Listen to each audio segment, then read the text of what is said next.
Assalamu alaikum, Pakistan. Today, this afternoon, I'm going to speak again on the subject we are trying to develop a theme, sales and marketing.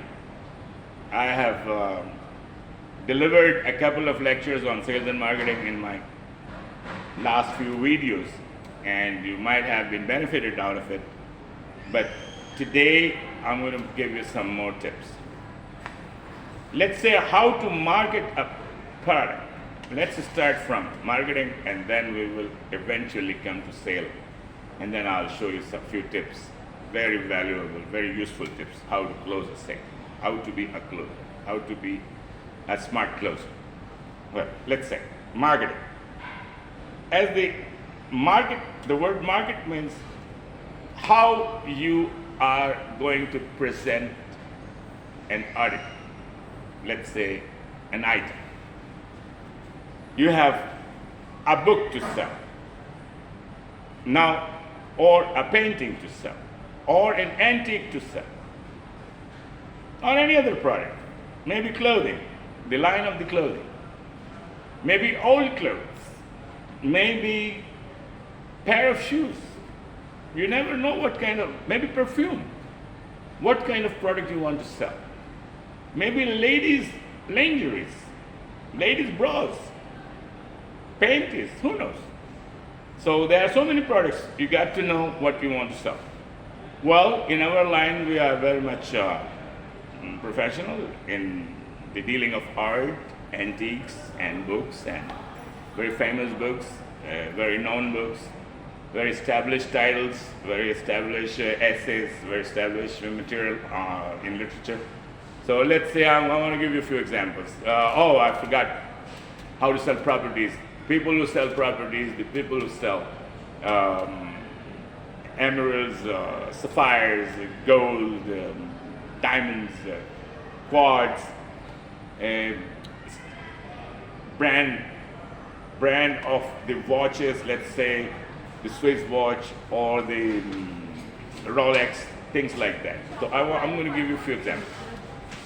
Why these products I'm mentioning? Because every product has a different way to sell.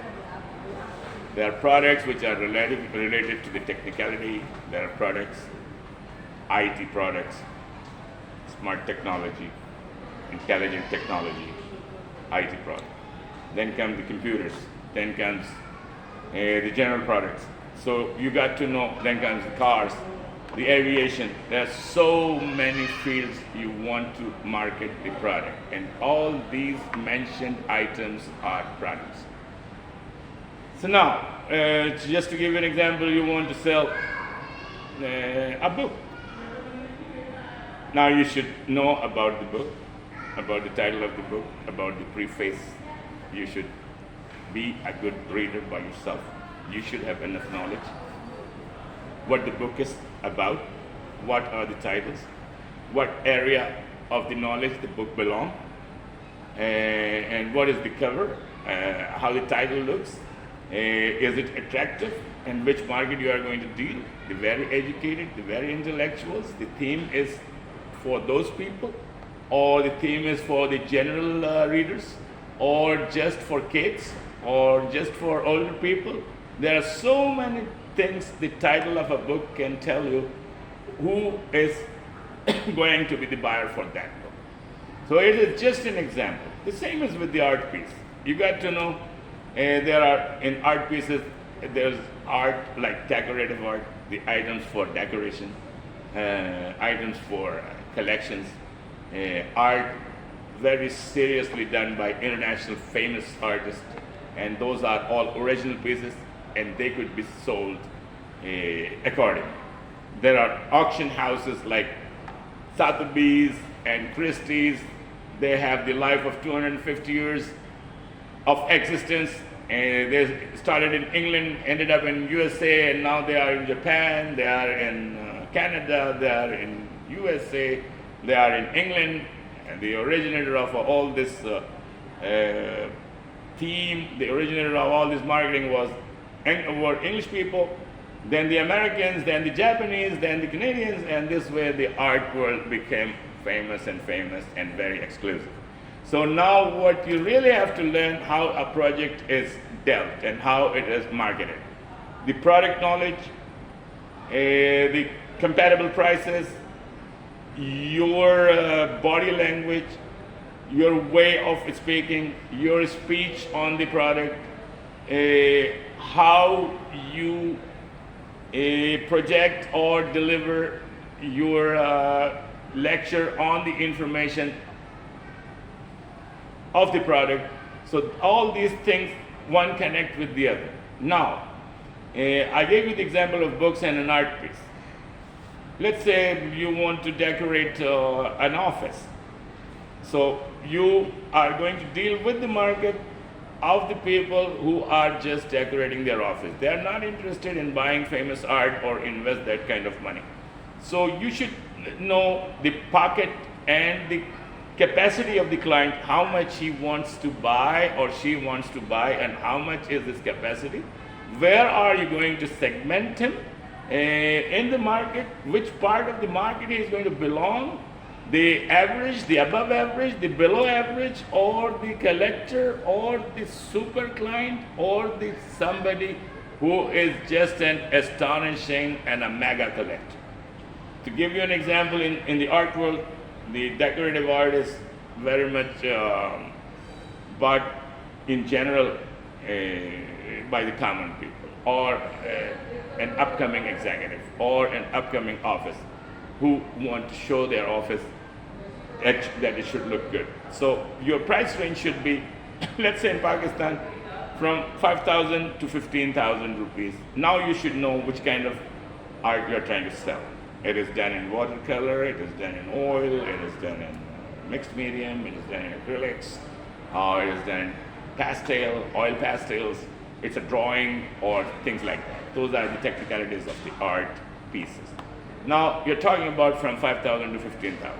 Now you know that an executive who can make the money like 50,000 to 100,000, 150,000, that is lakh and a half, 2 lakhs, 2 lakhs and a half, has an office, has a nice secretary, and is an office, where he pays, let's say, 30, 40,000 for the office, and his secretary 30,000, things like that. He spend more than a lakh or 100,000 in expenditure every month, but he is ending up making more than 1 lakh, lakh and a half for himself. That means he can afford to buy an art piece of 5 to 10,000, 15,000, 20,000, or maybe a couple every 3 months, maybe every 6 months. Now you are segmenting the market. Who to sell what, and when to sell, where to sell, why to sell, how to sell. These are the questions arises in the mind of a smart salesman. Now, from marketing, I'm coming towards sales. I'll give you a couple of more examples how to market, let's say, perfume. Basically, all the men or women likes to wear perfume, and they want to buy brands. You can sell brands. There are copies which are allowed in the market, bulk market. So you should know how to sell the original, how to sell the copy. You can explain to the client that, sir, this is the copy. Do not lie to the client. Do not lie to the client. Tell the correct information to the client and the specification of the product. You should have the product knowledge and the real knowledge.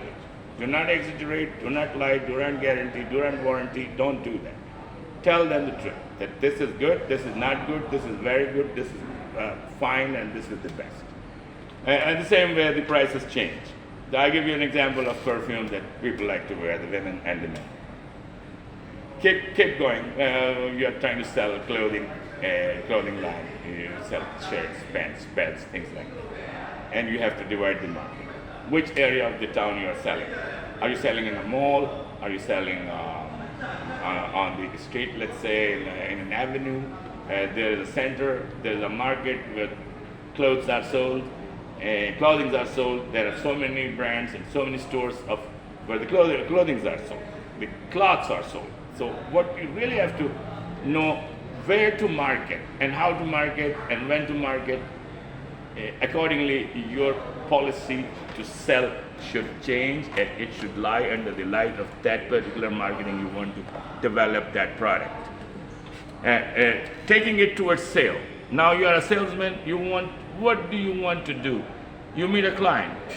Okay, you're sitting in a shop. Let's say you are sitting in a mall.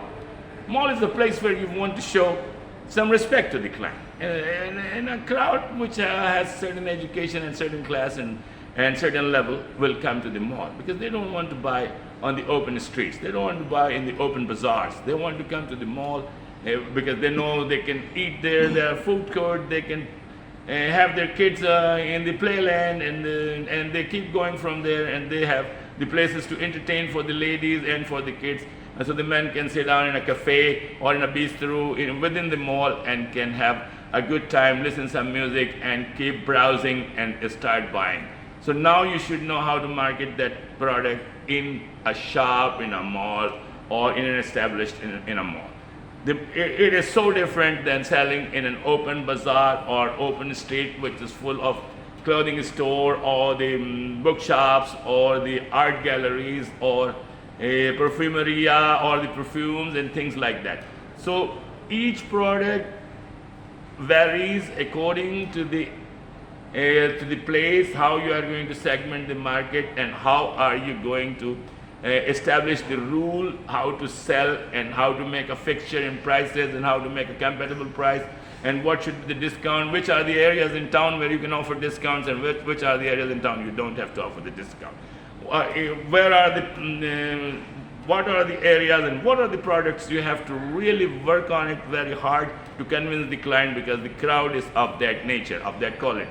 They do not have that much resources. They like to fight for each and every penny or certain discounts, whatever announced in your vouchers, in your publicity, in your pamphlets, in your offers, and they will come and claim. So you should know what kind of crowd you are attending. It could be in a mall, it could be in a bazaar, it could be in any street which is selling different products. So what you really have to know, how to segment those people, how to divide them, how to establish a price on them, and now the time comes how to sell them. Now, watch out. I'm going to give you a few tips and then we will finish this lecture. The tips are, number one, you should have a prompt eye or a psychology to analyze the client. This could be your client, this cannot be your client. That is your prejudgment. And after that, you start working on it. You make him a couple of questions and you can understand from his body language if he is negating or he is escaping or he doesn't want you to attend him with that much attention, or he wants to escape. So you should know, and you can save your time analyzing that he may not be the client for that day, but you still attend him very well, because you don't want to leave a bad impression of your shop or your personality as a salesman or your personality as a manager or the owner, that you should pay and proper attention to every client who is coming into your shop or into your mall establishment. In an established place where the policy is different, you can sell an article without discount. You can sell an article on fixed price. So you should have some style to offer. Sir, price is fixed. Sir, we can offer you a discount. So you have to divide the client, you have to divide the market, you have to divide the establishment. And this is the first step. You are leading clients, you are guiding clients towards sales. After that, he likes the price, he likes the product, and he likes your attention. So you are almost half done with the client. And you know that the client can buy because he's well dressed, he is with the family, his family looks neat and clean, and he's outspoken, he is speaking very well, and he looks very well mannered, and he knows how to roam around, how to move around, how he behave with his kids, his women, and you can have an idea that this could be your prey, your client, that you can sell it. So keep going, and when you see that the people are not of that nature and they're different, they want some discount, offer them a discount. But that is different crowd. Make a section in your shop. Make a section in your shop which is a discounted section, and tell them, sir, this way please, or that way please, and show them that this is the place where you are going to attend a different type of crowd, different kind of people. That is to attend in a mall and making these little differences within the client, within the people, segmenting them and allowing them to feel great because they are ending up buying something from you. Same as if you are selling outdoor. You should know the address of the client, you should know the nature of the client, you should know the area where the client is living, you should know the economy of the area, and you should have an ability to find out an appointment, and always carry the samples with you, because anytime you can get a businessman, you can get somebody who really wants to buy at that particular moment, and you have some samples, and even if you can end up buying some of your samples because they were so great and you ended up getting the samples again, but you close the sale. So remember how you do the outdoor, how you do the indoor, how you sell in the mall, how you sell in the bazaars, how you sell in different areas of the country, which are the streets or the sections designed to the business, called markets.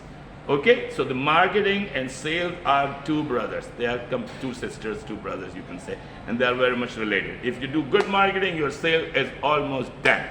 And if you have a good personality and you know how to be a closer, the closer means the client who is in your jurisdiction, within your shop, or you are attending him in his office, in his establishment, somewhere else, you are an outdoor salesman, but you got to know that you are going to finish doing some business with them because your body language, your argument, your convincing ability is so good and so great, the client end up surrendering. Surrendering means he is going to say, okay, it's like conquering a girlfriend. She keeps saying no, no, no, no, no, and finally she ended up becoming your girlfriend. Same psychology to the client. He will say no, he will say no, he will say no, or she will say no, but finally he will end up buying something. Also, you should be very courteous. Because of your courtesy, he can buy from you. Because of your outstanding knowledge, he can buy from you. Because of your personality, which is humorous, and you use some humorous sentences and boost the client and elevate the nature of the client and make him so beautiful looking, and or her so beautiful looking, and they can feel that they have been accomplished, and what an accomplishment that you ended up selling them. Just remember, these are few tips, and the lecture keep going. I can speak an hour, but we will stop it here and go from there for the next lecture, and that will be much more elaborated. So watch out, keep watching my lectures and keep subscribing. Thank you very much. Pakistan Zindabad. The lecture is in English because we want people to learn, and the people who are really getting into our program, they should be able to learn the languages. We will speak sometime in Urdu as well. Thank you very much.